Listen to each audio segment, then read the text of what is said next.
When people don't know what you've been through, they don't understand your praise. When they don't know what you have sacrificed, those late nights when you wanted to quit, I'm talking to somebody, those times when you were crying saying, I can't make it, you have a reason to celebrate. And let me tell you, with everybody trying to stop your shine, you cannot be stopped. When people don't know.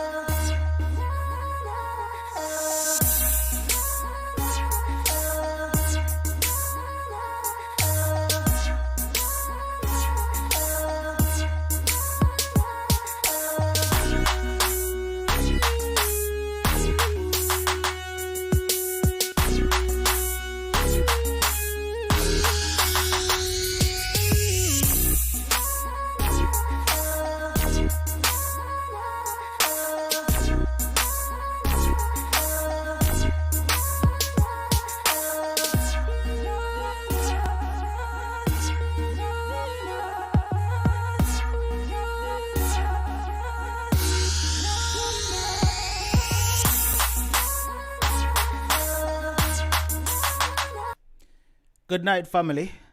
I know I'm a bit early tonight. I'm done to some people. I say, unstoppably, you start too early. Better me day though than start late. Because when I start late, when you come at me and say, unstoppably, you're late, even if it's only 1 minute. But yes, I'm early by at least 3 minutes. All right. It's Friday night and it's the weekend. That's what that means. And I'm hoping everybody, if you're having an awesome weekend and you're going out, go party this weekend or whatever, you're doing it responsibly and you're going to be careful out there because, you know, all kind of things are going right now and you have to be responsible and careful. All right. So welcome to everyone that's here right now, whether you are on YouTube or Facebook. I want to say a pleasant good night to you. And I want to ask everybody to just share the show as usual, you know, like I always do. Just share out the program, invite a friend. If you haven't done so already, do it right now. All right.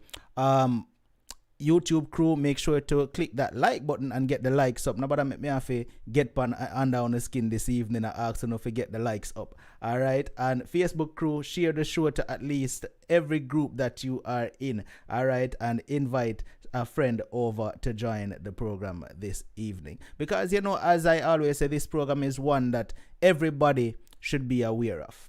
All right. No matter who they are, it doesn't have to be a Jamaican. Everybody should be aware of this program because this is the platform where people share real life experiences, not made up stories, things that they went through or going through in their life. And who wouldn't want to be a part of? Awesome. All right. So with that said, we have a story tonight, family. But, you know, I don't really like to call them stories. It's experiences. And we have a guest here tonight that wants to share her experience. It's not a good one. It's not a good one. It's something that she went through. And as usual, like I say, we're no strangers to tonight's kind of topic. But I want everybody to just listen to what the guest has to share tonight and be understanding and respectful at the same time. I'm not going to do too much long talking. I'm just going to introduce the guest after I pay the credit to the sponsor so that she can get right into it. All right. So without any further ado, the sponsor for tonight's show is none other than Auntie Chrissy's Jerk Sauce. You can reach out to Auntie Chrissy at 317-798-6131. You can visit the website at www.chriskitchengadget.com. All right. And you can order the mild sauce or the spicy sauce, or you can get both of them. All right. Take it from me, it is a awesome tasting sauce. All right. And the other day, this was Wednesday night, I saw someone in the comment section saying, what is the number for Auntie Chrissy's jerk sauce? Even though the number is on the screen, I'm going to call it for you again. 317-798-6131 is the number. You can WhatsApp Auntie Chrissy or you can call the number straight to order your sauce. All right. Now the next sponsor for tonight's show is none other than Slam IPTV. All right. So with Slam IPTV, you can get channels from all around the world. No matter where you are in the world, you can get channels from Slam IPTV. All right. All you need to do is have a device that is capable to host this thing here, the TV channels, and you can get channels from Slam. All right, the number is 647-858-4337. And even if you don't have a device to house it, Slam also provides devices as well. You can hit them up on Instagram at slam_IPTV and at Facebook at the same slam_IPTV. You can WhatsApp them or you can call them straight, 647-858-4337. All right, now let's get into the program tonight. I'm going to introduce the guest to the show, but before I do that, I want to remind you the rules of the platform. We do not allow disrespect. You are never allowed to call my guest a fool, a dunce, a yammed, a jackass, a idiot, nothing like that, or else you will be blocked by either myself or one of my moderators. Your opinions are always welcome, but just keep it respectful in the comment section. All right? With that said, let's introduce the guest to the program tonight. Her story says, my cousin threatened to kill me after he got me pregnant. I was only 13 years old. Caller, good night again. How are you? Good night. I'm okay. I'm good. That's good night to everyone. Wonderful. Good night to everyone. Good night. Mm-hmm. Yep. Now, you and I had a previous conversation where you gave me a little bit of insight as to the situation that you're going to share tonight, but you didn't tell me everything. You know, you left some for it to take me by surprise on the program. I'm going to give you the platform right now so that you can get into everything, and I will just listen to you. I won't interrupt you unless I have a question, all right, or one of the viewers have a question to ask, all right? So go right ahead. The show is yours. Okay, thank you. Good night, everyone. Good night, good morning, good day, wherever you are. First, I want to share something with all of you. But first, I want to tell everyone that is listening to me, please don't trust no one with your small children, whether boy or girl. Don't trust no one, especially family members, because your eyes may be on others, but the danger is in your family. Okay, so I will tell you something that happened to me when I was a small girl. When I was a small girl growing up in Jamaica, yes, my mother and father was very poor people. They have a lot of children, 11 of us. And we are very poor. So family members would try to help my mom to support us somehow, you know. So there was this lady, she likes me a lot. My mom, her aunt, son's girlfriend. My mom, aunt, son, girlfriend. She likes me a lot, so I spend a lot of time with her. And she would help to send me to school, and she pay me a lot of attention. She show me love. She cares for me. She see to it that I never stop from going to school. She always be there for me. But I was spending time with them. I was also helping them because they did have a small girl also. She was younger than me. And I used to stay with her in the night.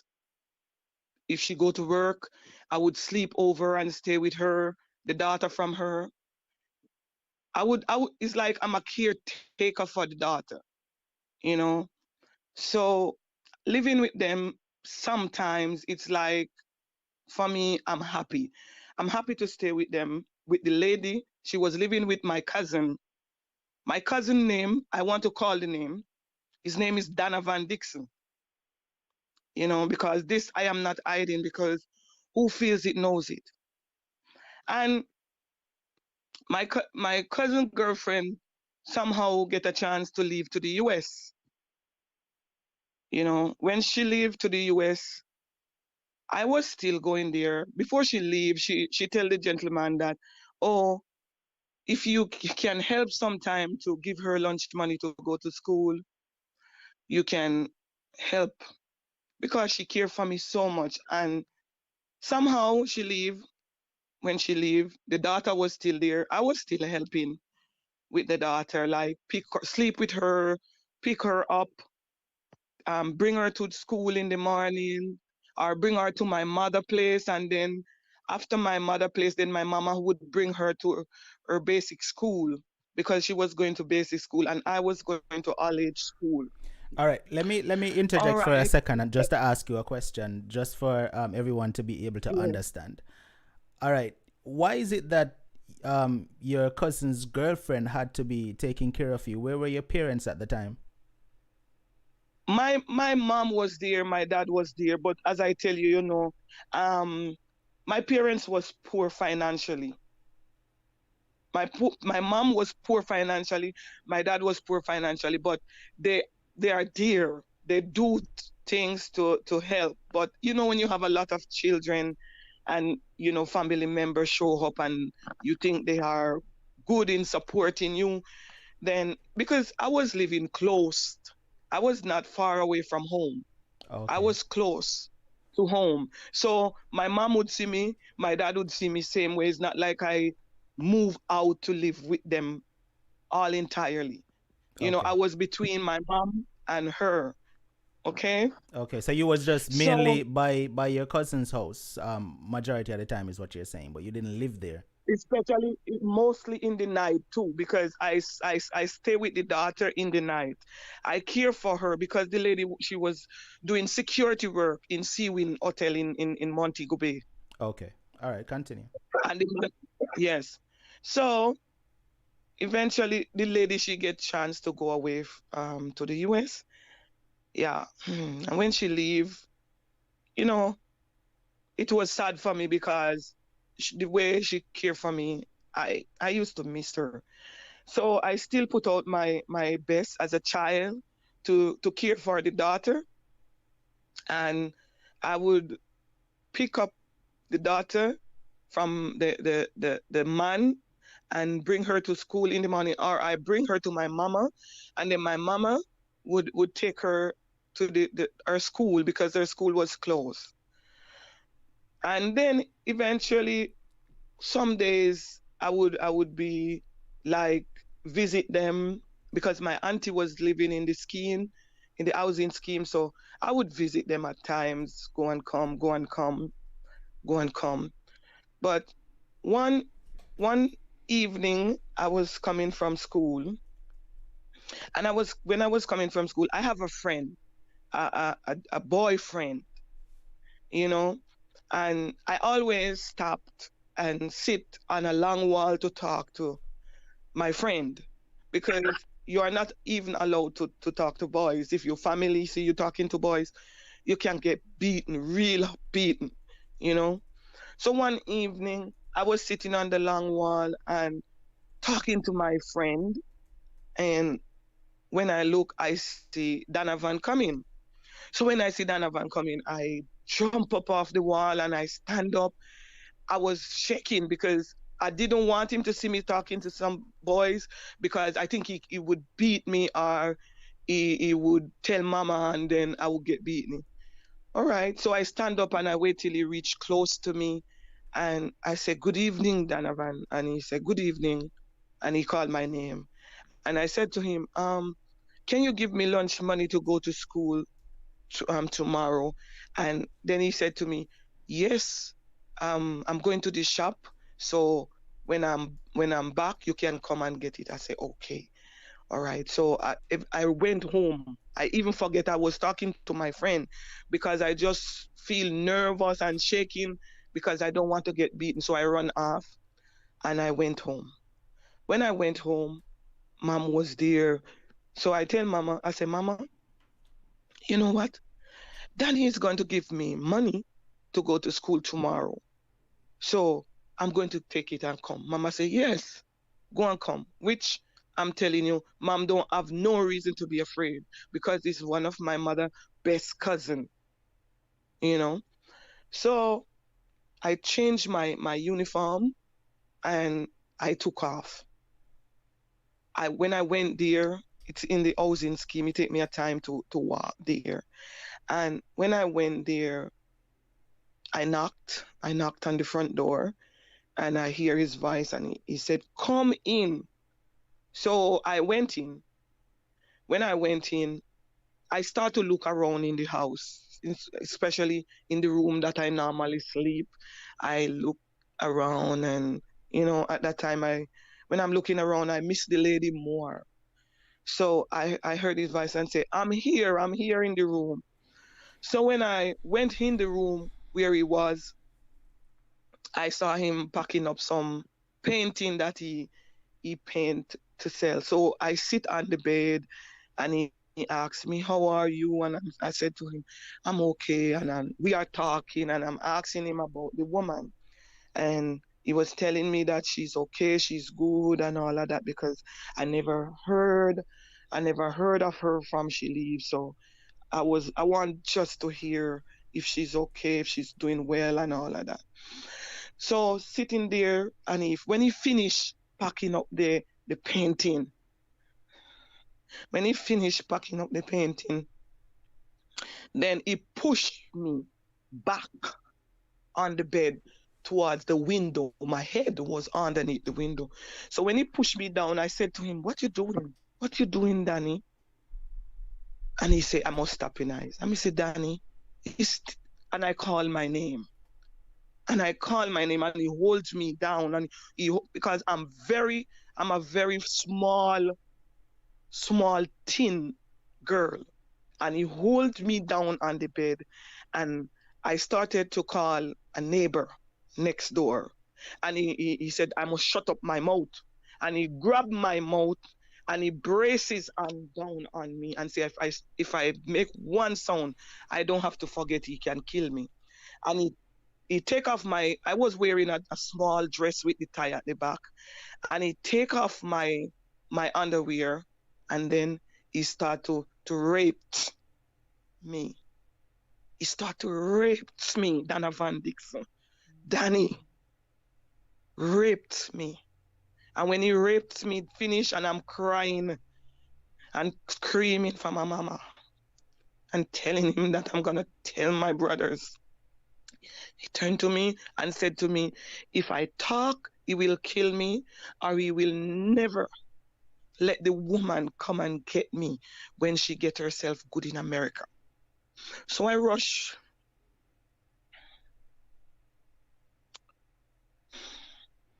So I rushed to the bathroom. I rushed in the bathroom. And when I go to the bathroom, I close myself in. And when I close myself in the bathroom, I take the dress off and I start to I turn on the pipe and I start to wash myself with the bathroom cloth. And I start to scrub myself and I scrub myself for a period of time when I feel like I'm satisfied. And then I put my clothes and I came out of the bathroom. And when I look, he was standing at the door. And he hugged me and he called my name and he told me that he loved me. And I turned to him and I said, "You love me and you do this to me and this is me." And I called my name. I said, "Why you do this to me? I'm going to tell mama and I'm going to tell my brothers." And he said to me, "If I talk, I will die. And then he will surely let the woman don't come for me." And then he pushed the money in my hand and said, "I must take this." And he gave me $100 Jamaican. And I run.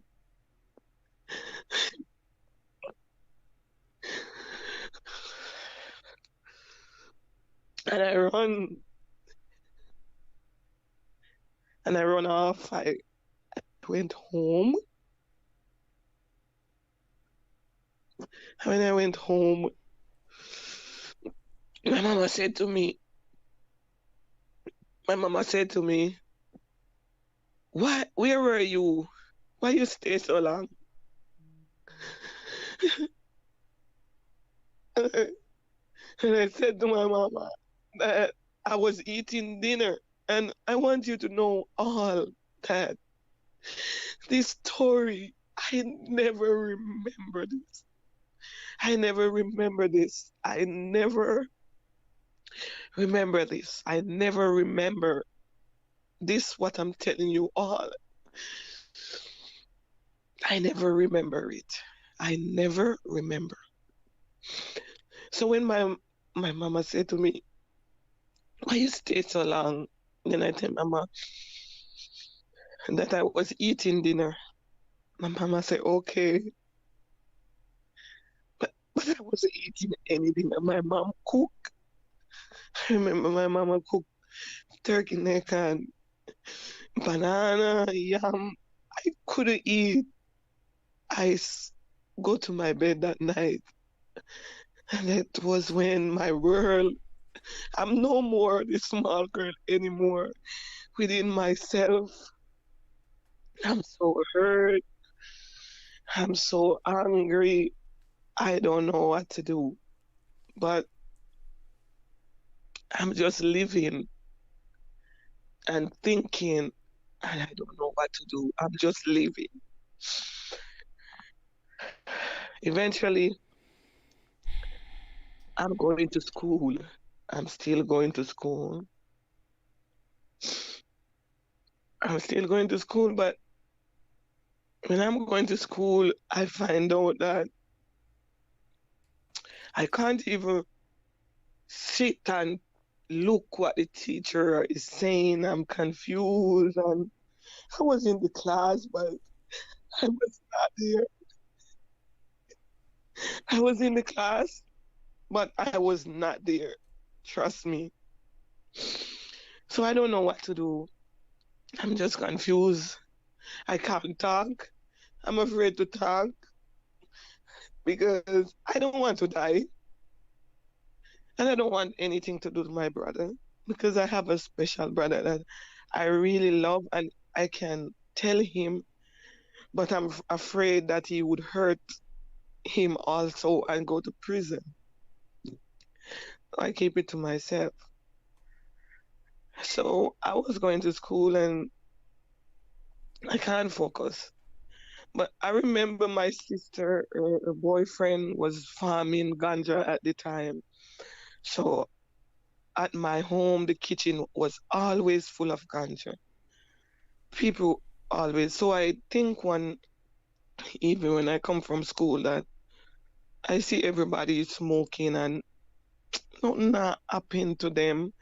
So maybe I have to try it to see what can happen to me. Anything happen, I would accept it.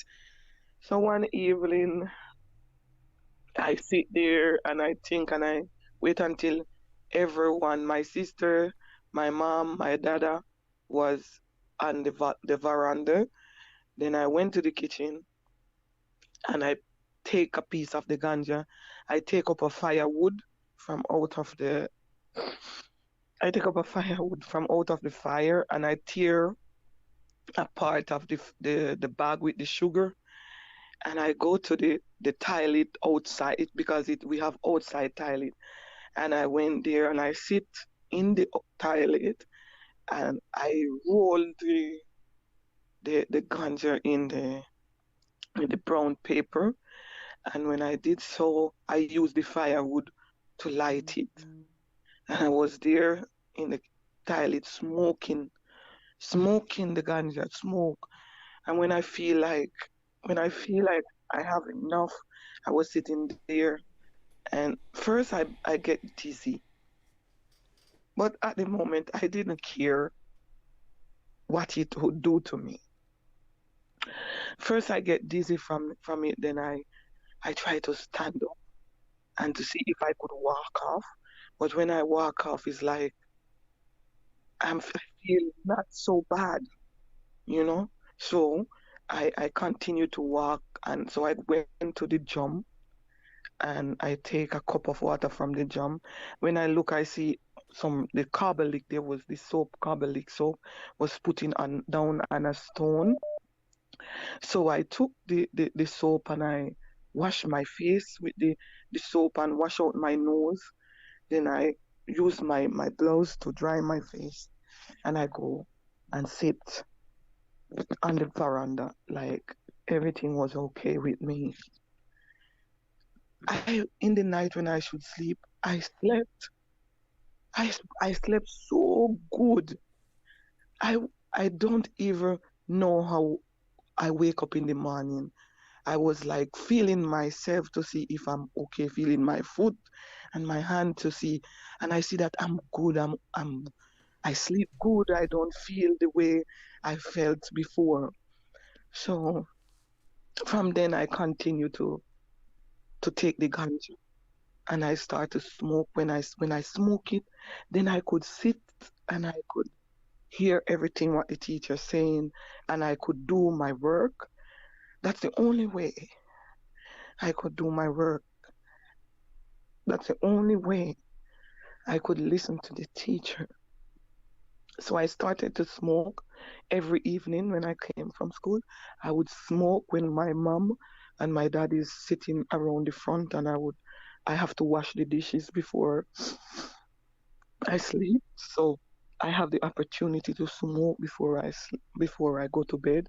And in the morning I would wake up and I would take ganja and take the flower bag and I would bring it in my socks. I would put it in my socks to school, and then I would stop on the way at Montpellier. I would stop on the way at Montpellier. In there was a board shop there, and I would stop there and I would ask the boys that always in the shop to make it for me, and many times they reject from making it for me. And my girlfriends, they were always complaining and telling me that they're gonna tell my mom. And I tell them, no, they cannot because when I do it, when I smoke it, then I feel good. And I,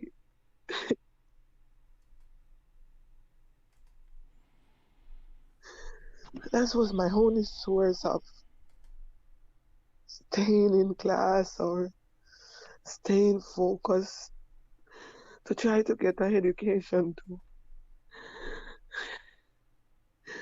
to help myself or thinking of um, my mom and my dad because I want an education to help.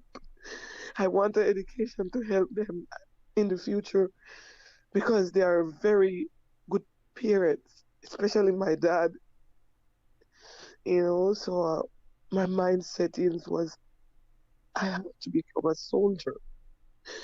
I want to be a soldier and I am going for it. And but my head was mashed up no matter what I do. And then I start to smoke. I couldn't I couldn't eat without smoking. I couldn't sleep without smoking the ganja. I couldn't go to school without smoking. So eventually my mom one day my mom she come to me and she said to me and she called me by my name and she said, but me no see you come for no pad. Me no understand. And I said to my mama, I don't understand also mama. And she said, but you just start the period, so you know understand how you no come for no pad. You're supposed to stop. So me say, me no need that, mama. Me no need that. And then my mama said, okay, let me watch it. And I say, okay, mama. So months run off, and then my mama come back to me and she said to me, I remember she lift my dress, and when she lift my dress, she was feeling my belly at the bottom. and she was feeling, but when she was feeling, my mama, her face was not good, and I was, I don't understand, but she feel my belly, and when she feel my belly, she said to me, this no look good. So she take me to a doctor. His name was Dr. Top. He living in Cambridge. And when we went there, and my mama, she talked to the man, the doctor, and they invite me in. They do things to me that I don't remember all the things he did to me. And then he said to me, I must wait on the bench. So I was there waiting, and then he called my mama. When he called my mama, I didn't know what he tell my mama, but he tell my mama something because my mama looked different. My mama face changed.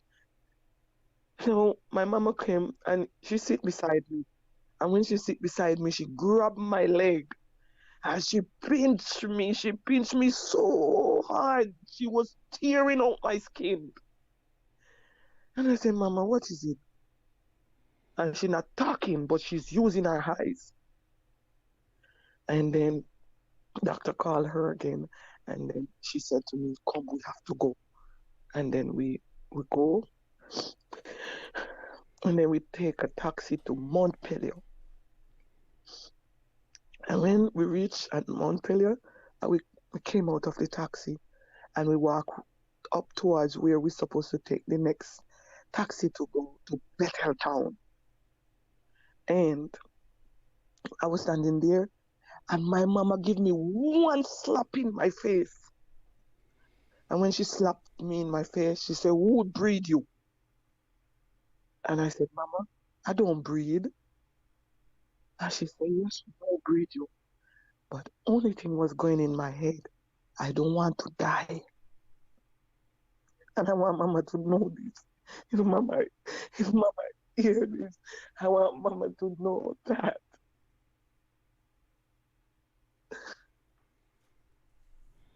I want Mama to know that this is what happened. I'm a broken child for many years. And I want her to know this. If she cannot understand, she go and ask somebody who have more knowledge about the situation.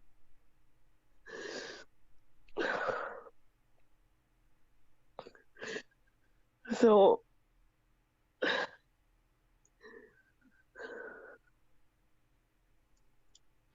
the bus came, and we took the bus and we went home. On my way home after coming out of the bus, my mama said to me, I don't have to tell anybody. So my reply to Mama was like, Mama, I not tell nobody nothing. I don't know what to tell anybody. Okay, we went home. My life I was not me. I was just not me anymore. I just don't know who I was. I'm not this small girl anymore. I'm not this girl that have plans anymore. I was just thinking many different things in my brain. And I was still going to school. She was still sending me to school.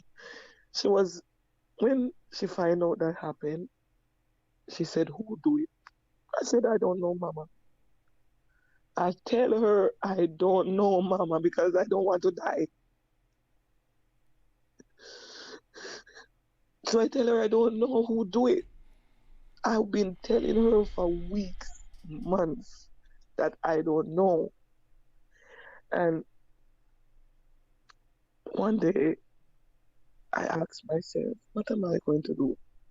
Because my friend, this guy, is my friend. And I am not even allowed to talk with him anymore. I can't see him because he was a good friend. because I'm a twin and my twin brother wasn't there. So talking to the guy, he older than me. He was 16 and I was 13 plus, so and so, something like that. And when I talked to him, it's like he was filling the space of my twin brother because my twin brother wasn't there. He wasn't living with us, you know. And I can't get to talk to my friend anymore because my mom became very, very strict because she want to know who do it.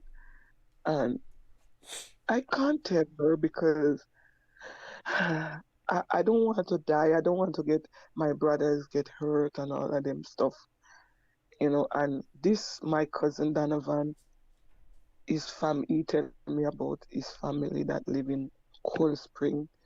That was one place where pure crime used to go on back in the days when I was a small girl. So I was scared. I was pretty scared, and I'm afraid of my life. But I was like, many times I asked myself, why me? Why did he do this to me? When he have to take care of me, and my mama trusts him so much, you know. So one day I decide in my mind, I have to go and look for him. I have to find him. I have to tell him what he do to me. So I was waiting, always waiting until my mama is busy because my mama used to broke stone, you know. So I wait until my mama is busy because I was alone at home with my mom. All the other children was always in school. Sometimes my mom, she don't have money like that, you know. So who she can send, she send. And then one day I remember I didn't go to school and I tell myself I have to find him. I was searching for this man every time. Sorry. Sorry, I'm sorry. I was like running to look for him. I would spend like 2 hours standing at the roadside to see if I would see him pass. For days I wouldn't see him. So eventually one day I see him passing on his bicycle and I run out of the road and I say, Danny, I'm gonna tell my mama what you do to me because you breed me. And he circled the bicycle and he come back at my foot and he holds me and he said, if you tell anybody, remember this, I will kill you and I will not let the woman come for you and take you to America. At this So I point, said, how old was your cousin at this point? I don't really know. Maybe he was about 20, maybe 20 or some. He was in his 20 because he was living with his girlfriend. He had a daughter, you know. So I don't really know his age. Maybe he was about 20, Mm-hmm. you know. I'm gonna give And you a water break, Carla, so that you can just, yeah, relax a little bit. Take a little water break while I pay the credits to the sponsors. All right, I'll come right back to you in a second. okay, okay. All right, so viewers, this is a really touching one tonight. We can hear the pain in our guest's voice tonight, and I'm seeing the comment section. Everyone here is really emotional based on what we're listening to. It's rough. We're going to get back to the caller in a quick second, but I just want to, once we reach the 30-minute mark, which we've gone over the 30-minute mark by 9 minutes, I have to pay the credit to the sponsors and say thank you to the persons that has contributed to the program so far. Lisa K, thank you so much for sending in a Cash App contribution. Kerry sent in a PayPal contribution as well. Thank you so much. Mina Lee, thank you so much for sending in a PayPal contribution. It's appreciated as well. And I want to say thank you to the persons who took the time out just to send in this contribution, because your contribution is what helps us to continue doing our program like this. It helps, believe me. Also, I have to pay the credit to the sponsors. Tonight's sponsors are none other than Auntie Chrissy's Jerk Sauce. All right, you can reach out to Auntie Chrissy at 317-798-6131, or you can visit the website at www.chriskitchengadget.com. You can get the mild or the spicy sauce from Auntie Chrissy. All right, so just ring Auntie Chrissy up and order your sauces. The next sponsor for tonight's show is none other than Slam IPTV. 647-858-4337 is the number to call. You can WhatsApp them or you can call them straight. All right, that's the number, 647-858-4337. All right, you can hit them up on Instagram and Facebook at slam_IPTV as well. All right. Yes, so Kay Booth sent in a PayPal contribution just now as well. Thank you so much, Kay, for your PayPal contribution. It is much appreciated. All right, like I said, to everybody who's contributing to the program, you are helping us to continue what we do here on this platform. So thank you so much. If you haven't shared the program out as yet, please share the show out right now and invite a guest over to come in and listen to what's being shared. All right, Michelle, thank you for that super chat contribution. It is appreciated. Carla, are you still with us? Yeah, I'm here. All right, you can continue where we left off. Okay. So I remember when I said to him, I'm gonna tell my mama what you do to me, and I'm gonna tell my brothers. And he said to me, I have to tell my mama is my friend that I was sitting on the wall with. I turned to him and I said to him, no, I cannot tell my mama that because my friend, he never touched me. And he tell me that if I talk, he will kill me. And then he will not let the woman come for me. All right. So I run off and I run back home. When I run home, I was there and I don't know what to do, but I'm just there until one day my mama, she came to me and she looked at my stomach. And when she looked at my stomach, she said to me that my belly is growing and she have to stop sending me to school. And I said to Mama, if you stop sending me to school, how am I going to manage? She said, your belly is growing. I have to stop sending you to school. So I was there crying, hopeless. I was like so hopeless. I confused because our parents don't grow us up to have a voice. We grow very strict. We are restricted from a lot of things. Very strict. We are the children that we even cannot go to the neighbors. We cannot go on the road without a cause. Our parents was over strict, especially my dad. So my mama stopped sending me to school, and I also cannot get to see my friend. So I was at home one day when I was always worrying about my friend, the boy, because the only person I could talk to was him. And maybe if I did get the chance to talk with him, my mom would know the truth, because I would trust him to talk because he was very respectful to me and he was like my boyfriend. That's what I have in my head. So I trust him, you know. And eventually I was always at home around mama, helping her when my other sisters was in school and she stopped sending me to school. So one day I always think, you know, I'm gonna just kill myself because I don't want anything to happen to no one and the only way out if I kill myself, you know. So I don't know how to do it, but I'm studying in my head. So one day my mama, she sent me to the shop to buy one thing, soup powder and cock soup.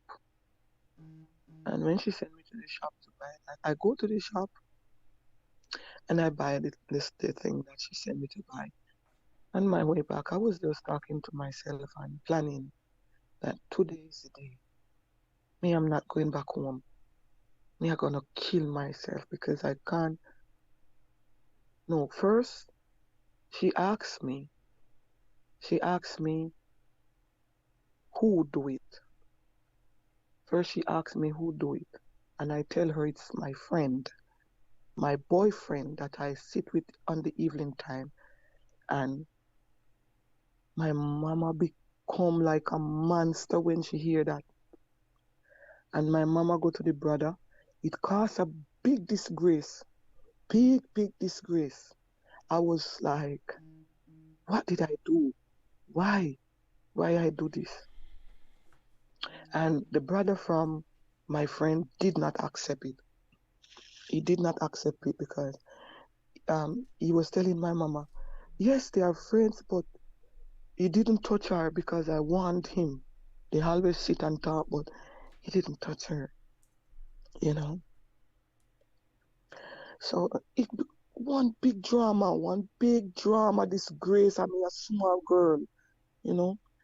And I feel like my world is crumbled. I feel like nobody. Because I know there I make a big mistake because I lied because of this stupid man, you know. So mama sent me to the shop to buy cock soup, and I tell myself, this is the day I'm not going back home. I am not. So I buy the cock soup and I buy the soup powder. On my way back, I went in the bush, close to a gentleman that live in our lane. He's dead now. And I tried to tear down the whisk. There was some big thick whisk. I put my bag under the tree and I tried to tear down the whisk. And it took me a long time because I was just this small girl, don't have strength, have a baby in my stomach, you know. And it took me a period of time, long time I was struggling to tear down the whisk. Eventually I tear down the whisk and I climbed the tree. And I was up in the tree and I tied the whisk. It take me a time to tie the whisk too.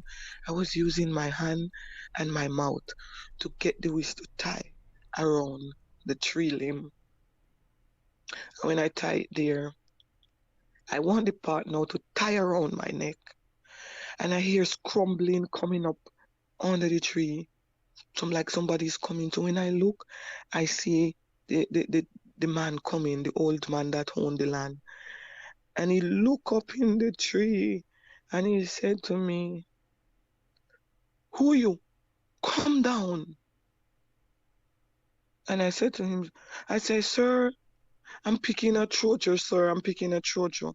And he said, come down. Who are you? And I came down. And I said, sir, I was picking a trocho, sir.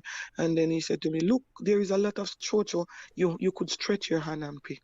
So I grabbed my bag and I run home. On my way, I could hear my mom voice quarreling and saying, I wish she did. Look how long we sit in her road. And the boy she gonna look for. And I was like, my mom. I was saying to myself, somebody just save me.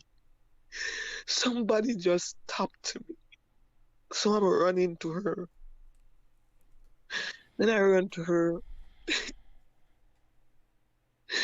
She grabbed me and said to me, why I stay so long. I said, I denied it. I said, don't stay long. I was just telling, I never stay long, mama. A lot of person was in the shop. And then she started quarreling.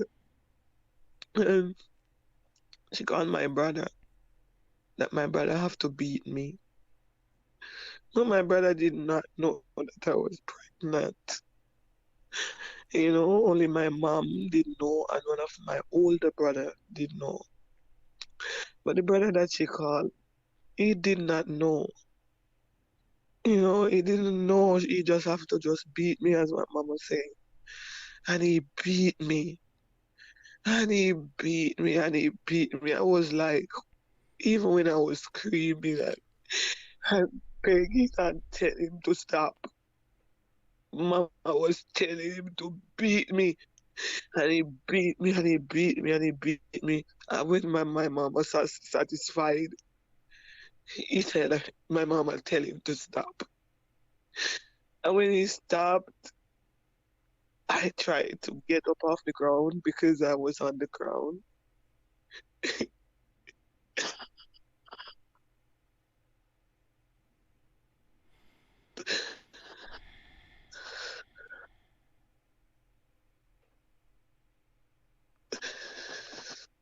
Oh,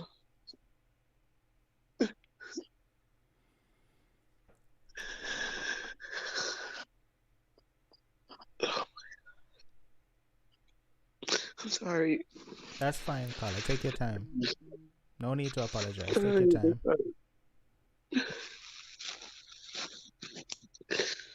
No need to apologize at all. Just take your time. Take it easy. Oh my God. And I tried to stand up from the ground.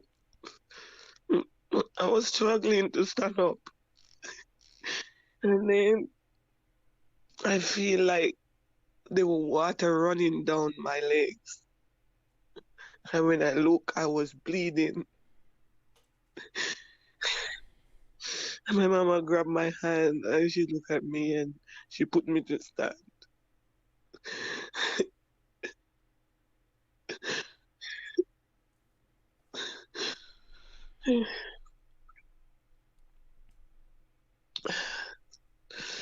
And she put me to stand up and I was just bleeding very hard.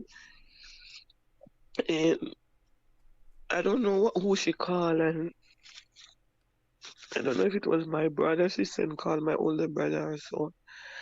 And they bring me back to the doctor in Cambridge. When I went there, the doctor said to my mama that she have to take me to the hospital in Montego Bay. So she take me to the hospital in Montego Bay. And when she take me to the hospital,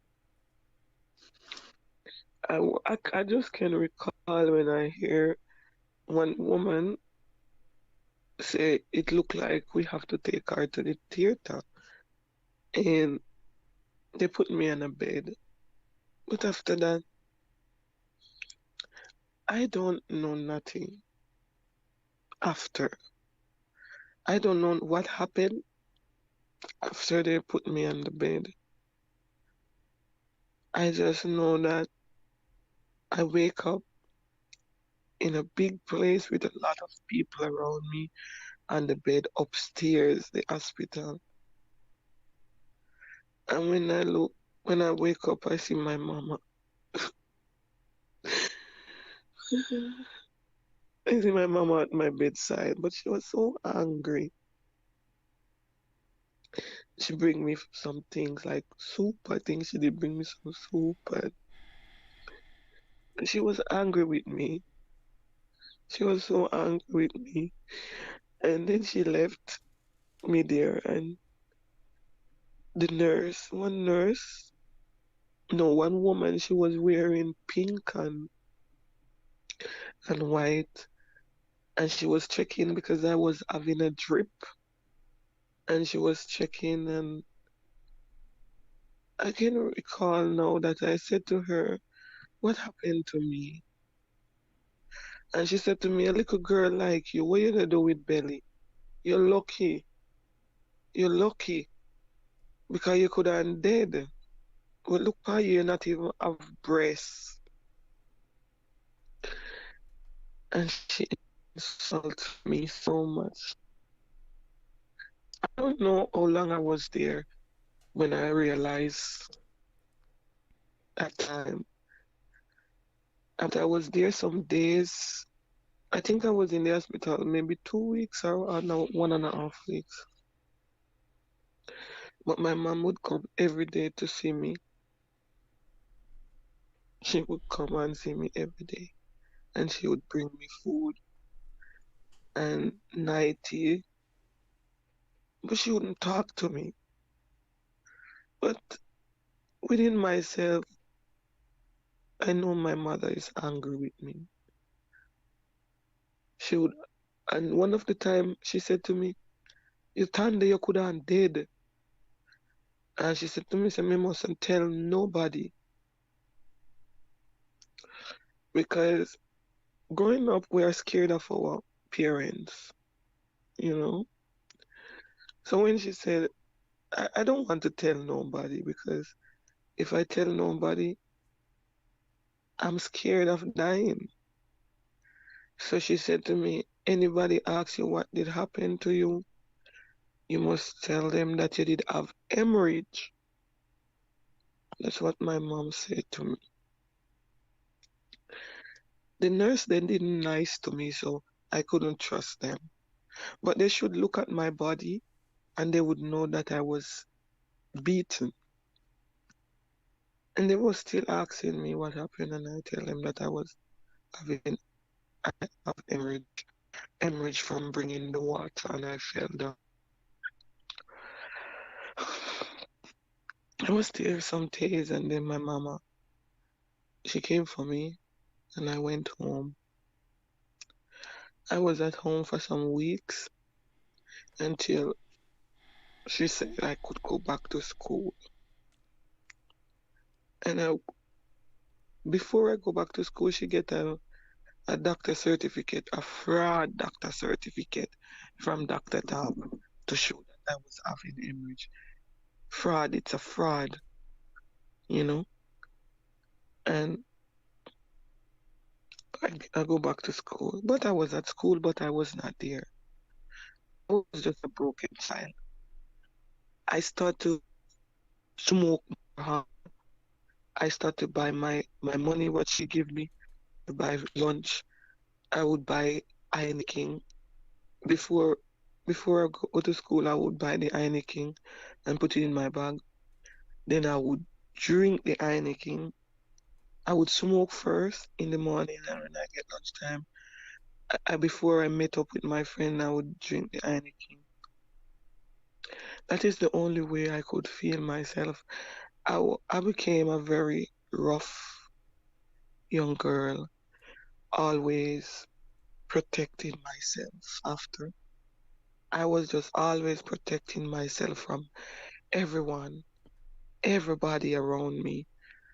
I'm one of the most roughest persons I would see myself as a woman. I was at home until I was 17 years old. And then again, this one I do for myself. Me, I do this. I slept with a guy at the age of 17. And then my mama want me to tell her who is the person I slept with. And I didn't tell her because I know my mama. If anything my mama tell me to do, if anything my mama tell me to do, I have to do it. So I tell my mama, no, I won't tell her. And she said, if I don't tell her, I have to leave her house. And she beat me at the age of 17. She beat me and tell me if I don't tell her, and she threw out my bag. She threw my bag out of the house. And one of my uncle was there, and he was the one that took me in and bring me to his home. And that's when I go out of my parents' house. But and out there, I was so protective of myself. I was overprotective. I'm living so angry within myself. I can fight like a man. I defend myself in every and any way. I never get abused from no one out there. Never. Never. I was just rough and protective. I I became pregnant at the age of 19 for a gentleman that I was with, and I have my son. And he don't even do me nothing that's bad. He just sleep with a next girl and I just leave him. I run away from him. I'm always running away and think, you don't care for me, you don't love me. But I always running, always on the run. I don't stood up to no disrespect. I don't take no hurt from no man, because if a man tell me dirty word, I always think they are disrespecting me, and I don't want to be with nobody that who disrespect me. But I did not know why. I don't even did remember that this thing happened to me, you know. So, but my aim and my determination was to get my parents out of poverty. I want to help my parents. I have a aim and I want to help my parents, but the education that I the education that I did want to have, I don't have it. So I don't know what to do. I work in a bar. I own my own business in Jamaica, and I'm over protective of other people. Same way I would protect people. I would care extremely for my nieces and my nephew. Everything I have, I would help them to go to school. I talk to them and I tell them, listen, I don't want anything you people want, come and ask me, because I didn't tell them, because I did not know why I was so loving to other people. I don't know. I did not know why I was so caring for my mom and my dad and my sisters. They never were showing the care that I was showing. So, no, and the thing about it, I never have close relationship with my sisters. I always have close relationship with a cousin of mine and a ex sister-in-law of mine. They were more than sisters to me. They are the one that show me love. My sisters, they are blurred. They to me, I don't know if they get the same hurt like me, because they are angry. They are also angry, but they were older than me, so I don't know if they go through the same thing like me. Since I realize myself now, I'm asking myself a lot of questions if they had been through the same thing. Let me Okay, ask you a so question, what caller. happened? Sorry to cut you. As an adult, right? Because this happened when you were a child. Yes, Did you ever confront your cousin that raped you about what he did as an adult? yes, yes. I will tell you. I will tell you how I confront him and why I confront him. As I tell you, I use I used ganja and I use alcohol. But I don't use like alcohol to get myself messed up. I will drink and I will smoke, but I love to smoke. But I'm here in Europe, but I've been through something. I'm get married and my husband didn't treat me good, so I separate myself from him. But I always praying to God, always praying and tell God that I want to forgive this man, because I'm living with anger. I am such a nice woman, my friend, but I tell you, I am angry within myself. I'm like steel inside of me. So I was just praying, praying, praying every day, every night, asking God, please help me to forgive this man so I can go on with my life. And I thought it was by what he did to me is the problem. So I dream, I dream one night, I had a dream, and the dream said to me, if I stop consuming alcohol, I will know who I am. You will stop consuming alcohol, and then you will know who you really are.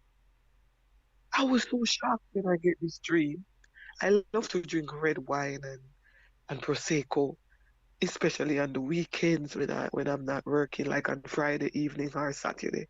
I would stay at home and drink my red wine, or if I go out, I would drink my red wine and my prosecco. And from that day, I just stopped. I tell my man friend, I have a man friend, I tell him the dream. I tell some people who I socialize with here the dream that I get, and they tell me, okay, if you get that dream, you have to follow it. So I follow the dream.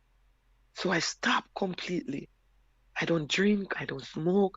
I just take myself closer to God, you know. And I go again and get another dream some weeks later.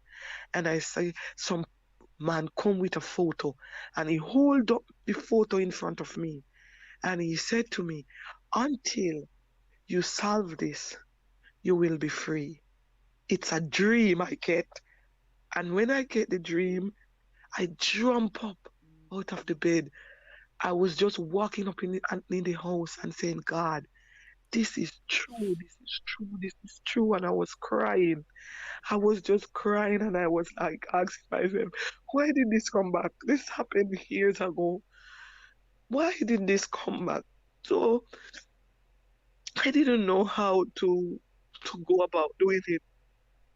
So I go in the internet and I look up because I was like, no, it start again. It's like I go back to the stage that I was in.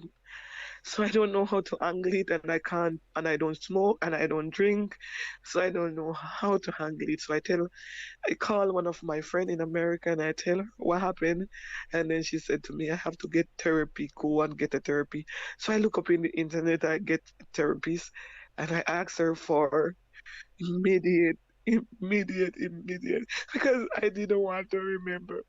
I just did not want to remember this because very, it is horrible, I tell you, you know. So I get, I went to the therapist and she talked with me. I was going to her for some weeks and she talked with me and she told me that it's because I put it away.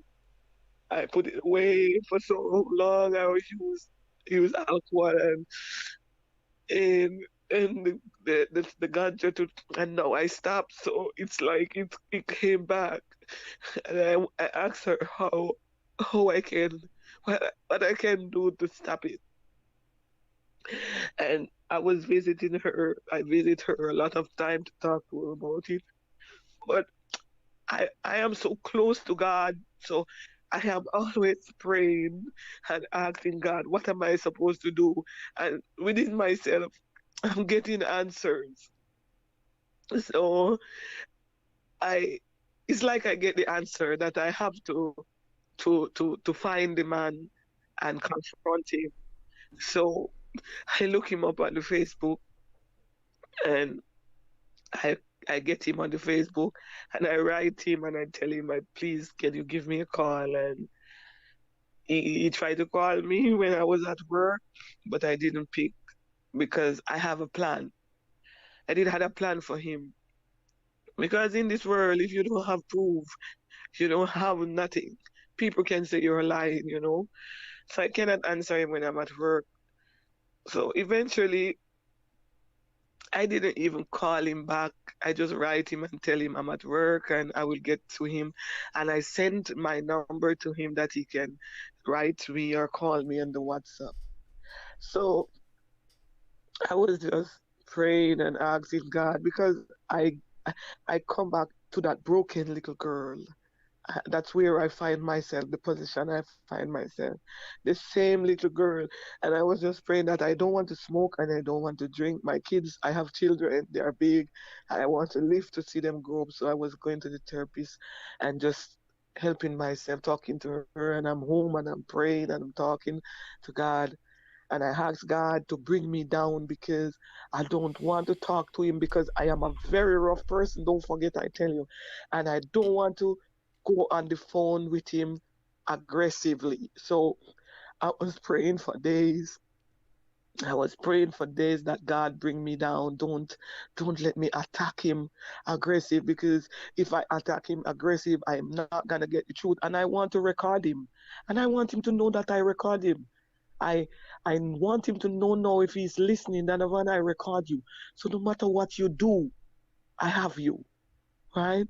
And what I did, I came home from work one evening after I feel like I'm a little bit calm. I came home from work one evening and I talked to my man and my son, and I tell him, please, I'm going to have a meeting in my room, so please, I need some time alone. And I call him, and the direction I get in my within myself is the way I approach him, because if I approach him telling him it outrageous, then he won't. So I call him and I said to him, you remember when I don't remember if I said 13 or 14. I said something like this, and you sleep with me. And he said, no, I said, I want to know because I cannot understand why. And if I ask you, maybe you can tell me the reason why. And he said to me, I must go ahead. And I asked him, you remember when I was that age and you sleep with me? And he said, oh, yes, you remember. I have him on record, you know. I have him in my phone, and many people have him, because I have trust people that I send him out to, like, they hear him. And he said yes, and he's sorry, and he apologized, and he was stupid. And I was talking. I didn't angry with him at the moment, because I want him to speak out, you know, because I want to hear him admitting his dirty crime, you know. And when I was satisfied, and I said okay, and we talk and talk, and I let him feel like, yes, I'm okay with him. I forgive him, but because I want him to talk what he did. Okay, so sorry, I'm sorry. So what happened? I was like, I can't talk. No, I think I say I do something on Facebook, and the ex-woman reached out to me, and when she reached out to me, and she said, oh, she see me was like me was venting, and she can see that I am broken, something wrong with me. But the woman, from she leave Jamaica, that woman, I never see her back until today. Never see her back until today. So eventually I talk with the woman, and because I love this woman so much, but she betrayed me, because I was looking forward for her to help me, because I helped her as promised. You know, she told me what he said about me. The woman sent to Jamaica for him to look for me and bring stuff for me. You know what he tell the woman? He tell the woman that I turn a bad girl and run away. That's how this predator, this nasty man spoiled my name. Tell that I turn bad girl and run away. That's what he tell the woman. And I said to her, but you believe that? You know my parents, because my parents is very strict. You should ask them, because when I heard that the woman get married, I was so sad to know. I was saying to myself, she used me. This woman, she used me when I was a child. You know, she used me. She never looked for me. I spend night up and night with her child. I bought her, I clean her shit, I sit with that, everything happened. People, listen, please. I'm begging you in the name of God Almighty. If you don't believe in God, don't trust anybody with your child. They are user. They will take off their panty. They will abuse them. They will, because you are poor. Don't let your mind set in poverty. If you don't have it, sit with your kids and talk to them. Make your children become your best friend. Tell them. Don't rush them. Don't cry on them, like insult them. Because If my mother wasn't poor, these people wouldn't use me, you know? So I'm here and I was talking to the woman, and finally one day, I don't know, I want to tell my mama, but me and my mama, we don't have a good relationship. I don't know why my mama don't like me. And I do everything in this world for my mama. And I want my mama to know that the reason why behind my kindness is because I was abused, raped, and abused by her own family, and I was using my my my money to save her and to save the rest of family. You know, I give them everything I have. I work hard and give my mama millions of dollars, thousands of dollars, just for her not to hungry and my father not to hungry. I help my sisters, I help my brothers, and some of my brothers, you know, and that is the reason why I help them, because I was abused, and I don't like to see other people get abused, and I don't want to see nobody hungry, you know. So what happened? Now I was continue talking to the guy, and I said to him, I want him to tell my mama what he did to me. I want him have to tell my mother what he did to me. He said he will tell my mama. First he said he don't know how to tell my mama. And I said, you have to tell my mama what you do to me. You need to tell my mama, because I don't know if if what happened to me in the past make my mama don't like me. If I buy my mama a if I buy my mama an aeroplane, she still don't like me. If I buy her a ship, she still don't like me. That's what I'm trying to tell you people. No matter what I do to her, there is something there, and I don't know what is behind me, but I will find out, right? And what happened?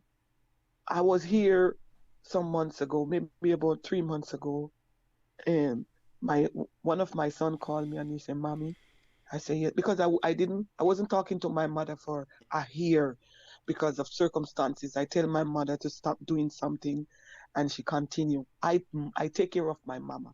I see to it that my mama bills pay. She have food. She don't run out of nothing. I do everything. I take care of my dad until my dad died. I do everything for them. When I pay my bills here and buy my train ticket because I don't drive, and my bus ticket, and buy food, full up my house, all the other rest of money I send to them for them to have a better life, you know. And my son called me and he said to me, "Mommy, mama sick." I was shocked. Mama looked so sick. And when my son called me and said that, I was sad because I just lose my daddy in 2019. And worse, I'm not talking to my mama because she chose the wrong way, and I won't allow her to bring me in what she's doing, right? So what happened? I said to my son, "Are you sure?" And then my son said, "Yes." I said, "You have money?" And my son said, "Yes, mommy, I have money." I said, "Bring her $20,000 for me that she can go to the doctor, and tomorrow I will send it back to you." And then my son said to me, "Okay, mommy." My sons bring it to her and give it to her. And the next day I send back my son money to him, and I send 20 more $1,000 to my mama for him to give my mama. So because I hear that my mama sick, I'm in my head, I think my mama is going to die. This is what I don't want to lose my mama, and my mama don't know what really happened to me in the past. So eventually my son said to me one day, "Mommy," when I was talking with him, he said, "Mommy, talk to mama."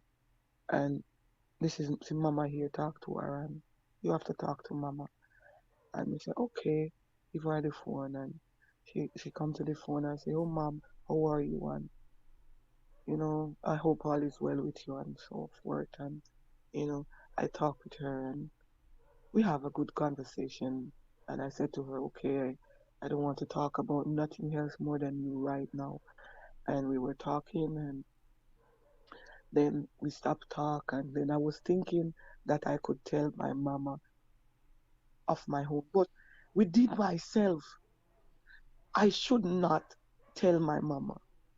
It's like my spirit said to me, don't talk to your mama about this on the phone. But I'm scared that my mama will die and she don't know what really it take place of me, you know. So eventually I make up my mind to stay here and talk to my mama because I'm not ready to go to Jamaica as yet. So I tell my mom what happened to me. I call my son and then tell him I want to talk to my mom, but he have to take the phone off speaker. I want to talk to my mom alone. So I talked to my mom. My mom was so shocked. And then my mama said to me, I don't have to tell anybody. I don't have to talk to nobody about it. I say, Mama, because if I say anything or do anything about it, her, my mama said, if I talk to anyone about it, or if I tell anyone about it, or do anything to the gentleman, her mother, her dead mother that I don't know, and I am over 40, that I don't know, will stay in her grave and turn. I said, Mama, your mother, I don't even know your mother. And me, I'm alive. I'm broken for so many years. Within myself, I am a monster. This is what I said to her. Within myself, I am a monster, and I didn't know why I'm so rough and tough all these years and running and protecting, overprotecting myself and other people, you know. And then she said, "Oh, she don't want to talk about it." I said, "Mama, please talk to him." And I sent his number to my mama. I said, "Mama, call him, ask him, let him tell you. If you just know the truth, I will not talk about it. I just want you to know what really did happen to me and what he did to me." My mama promised me that she would talk. She said, "Okay, okay." I've been calling my mama for weeks to hear my mama what my mama said. He said, "You know what my mama said to me on the phone? Oh, don't call me, don't talk to me, don't talk to me because you are buying me." I said, "What? Mama, I am buying you for all these years, what I've done for you as your youngest daughter. I am buying you." And my son get angry at the same time. And he started to cry and I said, "No, be quiet. Don't say nothing." I hear when my son said, "Mama, no matter what my mom do for you, you treat her bad. Why?" And I said to my son, "Stop. Don't say one more word. Walk away and leave her." And I don't talk to her from then. All my sisters, they turn against me. My sister, I talked to one of my cousins, and one of my cousins said, "We must come to an agreement and let he pay for what he did." I said to my cousin, if he have to pay for what he did, I would give him the only way he have to pay is if the judge can help me to send this stupid man to prison. But I don't need anything from this idiot because if I take anything from him, I'll give him the chance to rape me again. If I take any vanity or anything what they have to offer, I give him the chance to rape me again because I was raped and I am raped forever. Danny Donovan Dixon from Betheltown Housing Scheme, living in Washington, D.C., in the USA. You are the one who take my panty off when you're supposed to protect me. And you know what? You know what they said to my mom? My mama said to my son, "My son is 18 years old. I want you to know this, that many times that you see children on the street killing, it is coming from the home where they grow up." My mama turned to my son that loved me with everything that he had and tell my son that me better not coming back to Jamaica because they are going to kill me. That is what my mother put in my son's head. My son, not a stranger. So what my mama sent my son to go and study. What my mama sent my son to go and study, you think my son is gonna hear that and leave the brain loose? No. That's what my mom said to my son. That the brother, the same thing what the guide, stupid idiot, tell me that he can kill me because his brothers are bad man. Yeah? The same thing my mama tell my son, that his brothers will kill me. But let me tell you something. I am wiser, I have a voice, and I have 4 sons. So whatever anybody have in their mind, they have to be strong and think positive. Because I won't let myself careless for nobody to take me down. Because I am not that small girl anymore. I can defend myself. Remember, you turned me in a monster. Remember, you turned a woman in a monster. So I can defend myself. And I want my mama to know this. Because my mama, I heard that my sister make a live video, and said the guy is sending money to my mom every month. And because I did want $3 million from the man, that's why. But my sister, if you ever know what you are saying out of your mouth, you Marvet Malcolm over there in Bethel Town, Honesta, what you are saying out of your mouth, you can put yourself in a big problem. You can put yourself in big problem. I am just warning you. None of them is my friend. All of them turn against me. My family turn against me because I talk. All of them turn against me. The only person right now, I never talked to my brother that beat me. I couldn't talk to him, and I love this brother so much. I couldn't tell him what he did to me because he didn't know. And I didn't want him to go and have any problem with them because I know him. And when I was telling my brother, I can hear it that my brother is so broken to know that his sister that he loves so much, this is what they use him to do. I could hear it. He was shocked.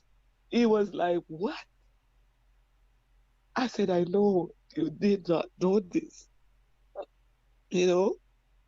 So let me tell you, people out there in this world, you people have to just be careful. If you don't have it, keep your children them close to you. Some mothers, they only have children, but they are not a mother. Because if I grow up now, a big woman, remember what this man do to me, and I tell my mama, he called my mama and tell my mama, because my brother tell me, one of my brother tell me that he calls my mama and tell my mama like he's protecting himself, but he didn't know that I have him on record. He didn't know. Donovan, you have a daughter. I have a question. I have a question. And I remember that day I cursed you. And I tell you, you will never have get a next child in your life. Never. I curse you that day and tell you that you will never get a next child in your life. And for sure, I know you don't have another child. I have 4 sons. 4 king I have. And I want to say this wide and loud to you. I want to ask you this question. Because I was the way I look, I don't know how you have the heart to take my clothes off. Because when you see me, you can see the poverty on me. And your daughter, what was fat, round like a June plum. I want to ask you, did you take off your daughter panty and raped her too? This is the question for you. Because I am going to tell the world this. If I heard that this girl is smoking and this girl is drinking, it's because of you, because her mother grow her good. Unstoppable. I called the mother, and I said to the mother, I came home from work one evening. I was so sad. I was just thinking about the little girl, you know. And I called the mother and I said, I have a question for you. I don't care if you don't want to talk to me anymore, or, any way you feel about me, we can end the relationship, but at this question I have to ask you. And I said to her, please, I am asking you to ask your daughter if her father raped her. Unstoppable. From that day and to today, this woman, she never talked to me again. Never ever talk to me again. I even sent her a message for her to see if she really feels so guilty within herself, to see if she would reply to me. Until today, she never replied. But I am gonna tell them, because I remember she said on the phone when I was talking to her about my struggle and how I reached in Europe, and she said her reply was, the one that they said is not coming out to nothing. I said, what? Who said that? The dirty man tell her bare bad things about me. Dana Van Dixon. Dana Van Dixon from Betheltown Housing Scheme that live in Washington, D.C., over there in the U.S. If I can do anything to this man, if I can do anything to this man to see this man live and being punished, I would request it, because he deserves to be punished. Because if he can take off my panty, I tell you, if you look at me those days, you cannot have mind and heart and this little girl. And her daughter was fat, round, because her mother was taking care. Money was showing on her, so she was round and looked good. When I realized and seen her, and she was living with him for a period of time before the mom take her to the USA. So the question for you, did you rape your daughter? Dana Van Dixon, did you take off your daughter panty and tell her you love her? This is the question. And when I speak out, my parents, my mom, my stupid sisters, they don't know my pain. They don't know how I feel throughout these years. I am living like a two-person in one. Because you have this nice woman that care, that don't like to see persons hurt. And you have this rough woman that if you try her, she will rip you apart. And I was always questioning myself. I even stand in the mirror and I say, God, why am I so rough? You know how many times I ask myself this question? I say, why me? Why me so rough? I remember my tweet brother, he said to me that I should be the man and he be the woman because I am so rough. And when I tell my parents, my mom, when I tell my mom twisted my mother that I work so hard, I suffered to let my mom don't ask anybody for nothing. I help my nieces, I help my nephews, I help everybody I can help. Everybody. I don't like to see people hungry. I don't care. I don't even care how hard I work for the money. As long as a person wants it, I just give it. And I was asking myself many times, why am I like this? Many times I ask myself, why? Why? But I find the answers. And I have to thank God that I find the answers and I feel somehow at peace. But I'm not satisfied that this predator, he don't get punishment, because I remember I make a live some months ago and talk about it. But somebody called me here and said they heard about me talking about him, and sh- he do it. to her too. But the woman that called me, it was a private call, and I was like, "Who are you?" And she was not telling me who she was. She only was telling me that I have to talk up because he invited her to the house in Betheltown housing scheme, and he raped her too.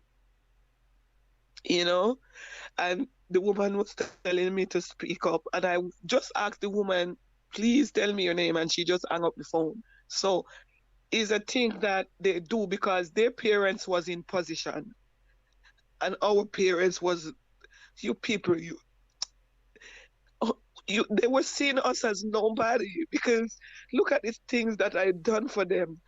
I sleep with their kid when they go to work. I am there taking care of their child, and you see it in your eyes to spoil my education. You stupid man, you take everything away from me, and then I'm not supposed to talk. I don't care about family. I don't care about my mama anymore. I don't care about my sister anymore. I love my brother, you know, because they are the only one who understand. And even my brothers, my brother that beats me, what my mama used to beat me, I love him more than the world because he's a very caring brother, you know. But I want my family to know that me, I'm done with them. Even if I hear that they are dying, I am finished with them. If they hear that I died, I tell my sons that they have to burn my body. Don't let these people come and look at me and cry and say, she was this person, she was that person, because they don't have love. They don't know the way of love. They don't know how to sit and talk as family. They like to disgrace and tell lies and make up story. But I'm older and I'm wiser. I'm wiser and I'm more intelligent. I have a voice. And that is the reason why I'm speaking out today. And I feel when I finish this life, I know I will feel better within myself.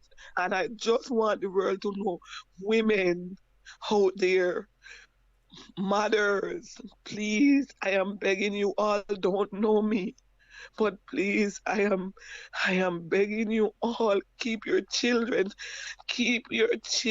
close to you. Don't send them to no uncle or no cousin for nothing. If you want anything from your family, go yourself, face them, because they are enemies with friendly face. I'm telling you, because this gentleman, his mother was a nurse aide in Betheltown Clinic for years. Nobody would come out and tell that he did this to them because they would be afraid. But I want to tell you all, I was afraid, I was trapped, and I don't know who I was. I was questioning myself for so many years until God opened my eyes. And my eyes is open, and I know the truth of what happened to me. And he also know what he did to me, you know. So for now, I don't care about nothing. I am saving myself now. So if my mom don't want to talk to me, I don't want to talk to her neither. And God will not send me for that because God knows my heart. And my sisters, all of them can go to hell for me because they are dunce. They don't use their brain, and I know that they also get abused because especially this sister that is telling lie on me. She get pregnant when she was 14 years old, and she give the baby to a wrong person. She give her baby 14, and she tell my mama that the baby was somebody else. And the daughter is big woman now, very intelligent.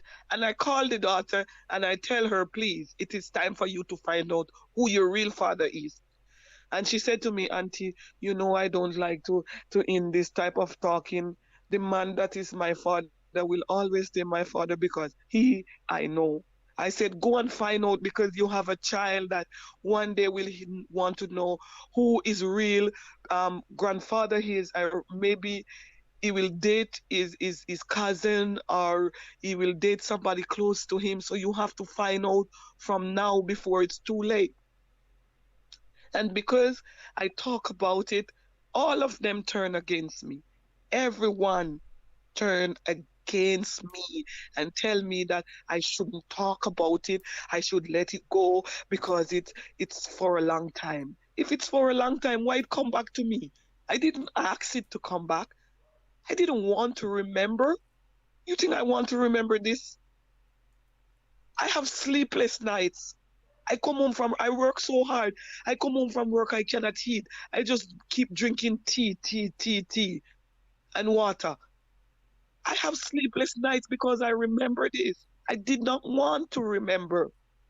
So if it come back to me and I want to share the truth to my family and you people turn your back against me, please, I'm begging you all to go to hell with no apology. My mom and my sisters, please. God has my back. And I have my children who loves me. I know that I'm a good mother and a protective mother too. My older son look at me and say, Mama, I am old enough now. Why are you still holding on me? Let me go. I'm big. Because I did not know why. I did not know why I always protecting until God opened my eyes and say, woman, this is what happened to you and you have to fix it. So unstoppable. And the people that is listening to me, this is what happened to me. You understand? Now I have a better life. I'm living my life and I am happy. Before I was not this happy. I have peace. I find peace with myself. I could smoke. When I came to Europe, I could smoke 3 packets of cigarette a day. 3 packets. Sorry. 3 packets of cigarette. And I would sit, when I'm not going to work, I would sit at my table and I would be drinking red wine or Prosecco. As a woman, I'm alone with my son. And when my son is sleeping, the kitchen belongs to me to smoke and drink. And when I finish smoke and drink, and I am asking myself, why? Why? Why am I? You know, until I get the answer. This is what happened. So I want you all to know, be careful, please, with your child, your children. Protect your children. Show them love. Tell them you love them, even if you are poor. Tell them you love them. Sit with them, talk to them that they can tell you anything. Don't let your children be afraid of you. Share how you feel with them about their own self. Tell them you love them, you care for them. If you don't have money to send them to school, tell them you don't have money. Let them stay home that you can see them if you are at home. But don't leave them around family members because many of us are walking with broken heart. I will tell you something unstoppable, and I will tell you so bold. I'm living here in Europe, and since our culture is against homosexual, let me tell you something. Many of these young men and young girls that you see who is gay is what happened to them at home. And this full time that Jamaican people can understand that many of women and men that is gay is because they were raped by somebody close to them. And because of that, when I see a gay man or a gay woman, I show them respect. I will always show them respect because me myself could be a gay if I wasn't, if it wasn't the fire that I have inside of me. I could be a gay because I have my best friend, she's a gay, and I was protecting her so much. And I did not know the reason why I was so protective of her. I allowed her to even bring our girlfriend to my house. And I did not know why I was so care until I came here in Europe and God opened my eyes and said, girl, this is what happened to you. You have to fix it. So I'm begging you all outside there, anywhere you are in the world, please, I'm begging in the name of God, please stay close to your children. Too many broken men and women are out here in the world that they are afraid to talk, but I am not. Mama, I'm not afraid anymore. Mama, I'm not afraid of dying. And you tell my son that they will kill me because I speak. Mama, Mama, I'm older now. I'm wiser. I have more strength and I have more knowledge. I don't have to kill anyone, but I won't let no one kill me. And anything happen to me, don't forget, I leave other people to take a step because I will not go down. I will not go down alone, Mama. So don't ever say that word to my son again because you are hurting my child and you are changing my son's mind. If my son didn't have a mother like me to talk to her and say, don't listen, to talk to him and say, don't listen to what Mama is saying. Mama wants you to be a bad boy. Will Mama tell you that? What Mama wants you to go and do? Mama wants you to study how to defend your mother if she came under attack. But my sons, I want you to know, don't let no one change you all from who you really are because they are negative. You understand me? So please, my people, I'm begging you, please protect your children. Stay close to your children. Let your children know that they can talk to you about anything.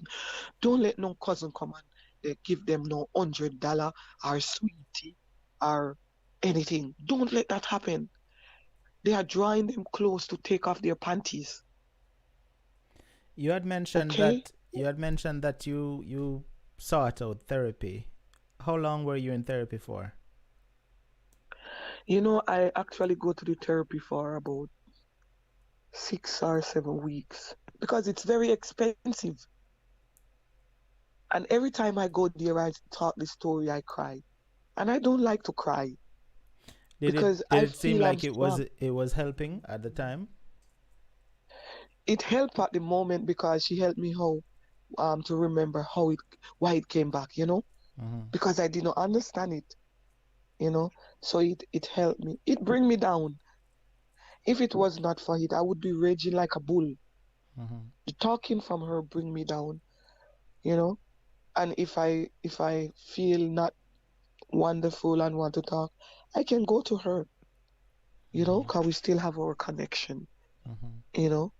But I'm healed. I help myself. I heal myself too by staying positive.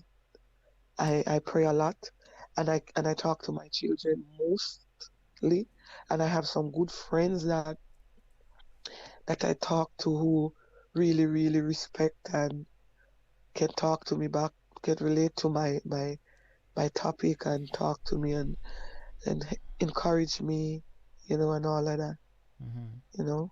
But I didn't go back now for maybe a month. I Okay. didn't go back to the therapy, Okay.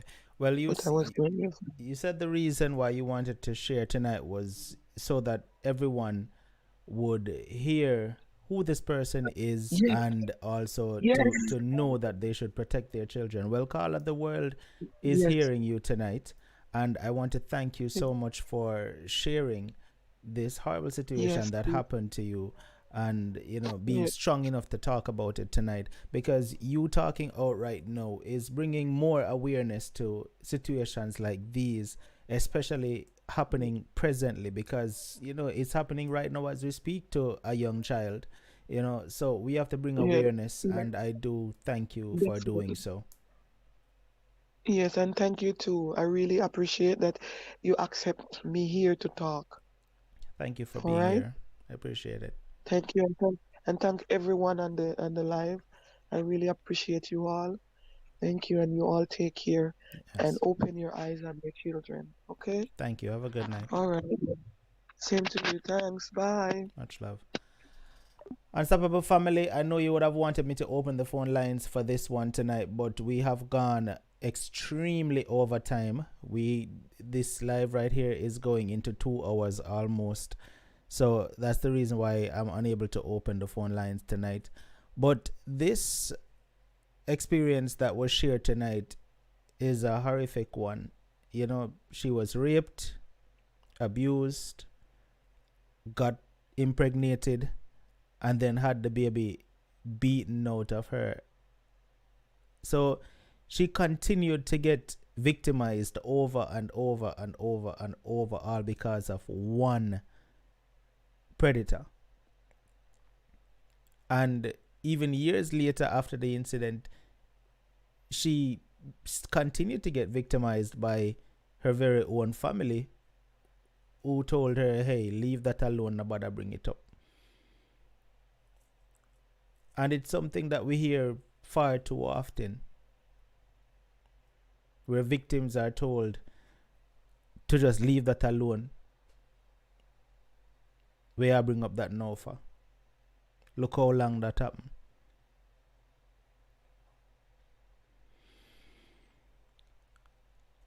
I want to thank the caller tonight for sharing this powerful experience that she shared with us.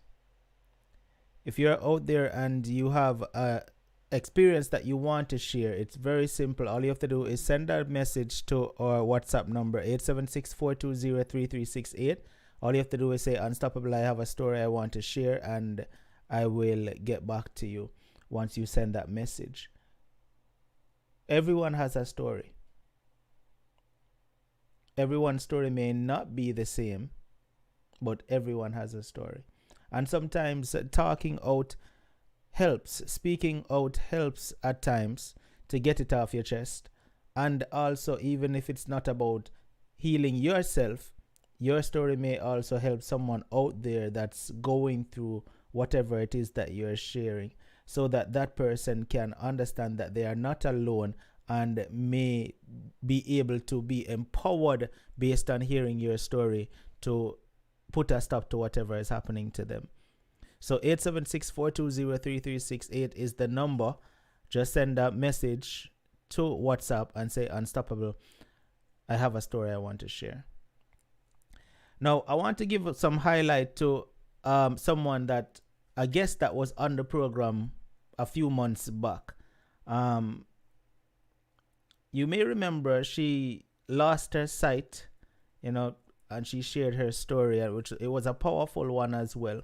Well, she's motivated and she's still pushing on. And to even give a better reminder, most of you went out after her story and purchased her book from Amazon. A lot of you went out and purchased her book from Amazon. Well, even though she doesn't have her eyesight, she's still pushing on and being empowered. And right now, her latest venture is she started her YouTube channel and created a Facebook page, right? And I want everyone here to, go over and support her. This is a blind lady that is doing her thing, being motivated.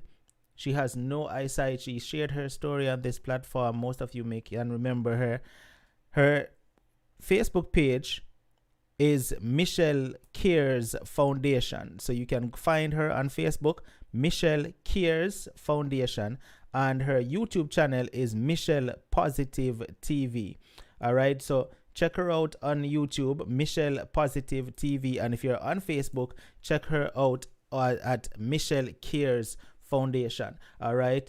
Follow her page, subscribe to her channel, comment and leave a comment, and just let her know that Unstoppable sent you over there, because she asked me to just give her page a highlight, because it makes me proud, because some people have them eyesight and take it for granted. She is one that keeps pushing.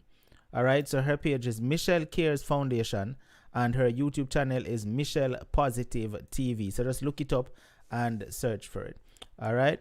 Yes.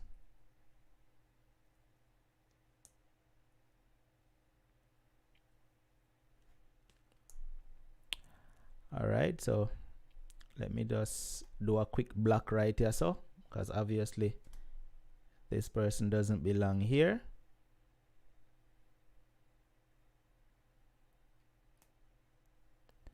Apparently, this is a family member who come in at the chat now, saying the lady need for top tell life and she ban she give trouble. So obviously you deserve a block, and this is the very same type of family member that she is speaking out against right here.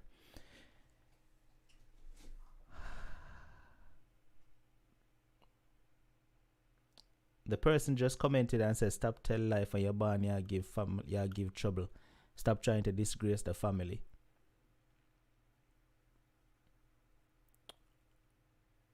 So you're trying to justify someone being raped by a family member and saying the person is trying to disgrace the family. Unstoppable family, have a blessed weekend. Have an awesome night.